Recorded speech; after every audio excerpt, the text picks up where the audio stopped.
Alors ce projet est ambitieux. D'abord, de nouveaux restaurants avec vue sur la mer, de très belles terrasses. 200 anneaux de plus pour ce port, donc on va le rentabiliser au maximum.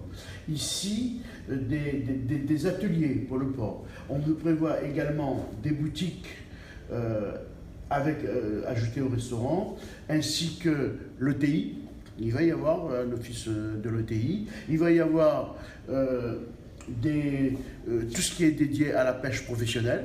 On pourra de Saint-Denis ou de Saint-André dire « je viens de le port de Sainte-Marie chercher mon poisson frais ».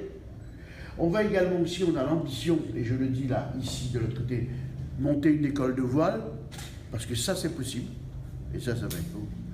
On a également, on veut absolument les croisiéristes, une partie des croisiéristes qui viendront par cabotage, venir ici, avec une nouvelle plateforme de taxi, des bus qui vont rester sur le territoire de la Sinor et qui vont aller vers le Colosse, parce que ces croisiéristes, on veut le faire visiter les temples du Colosse qui sont très beaux, la vanirée, les faire revenir et les faire dépenser de l'argent, associer tous les petits groupes de Sainte-Marie au niveau Kayan, Maloya et tout ça, les danses folkloriques, ainsi que tous les petits marchands de samoussa, de gâteaux patates, gâteaux manioc, y associer pour pouvoir ces touristes, et eux, y en vivre, en vivre de cela.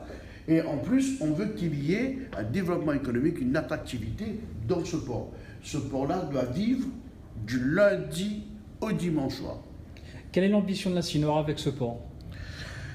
L'ambition de la Sinor, ce n'est la première phase. Ensuite, la deuxième phase, c'est d'amener d'une part une technopole de la mer, une technopole aéronautique, un musée de la mer, et des Living Labs et des Fab Labs concernant au niveau de la mer.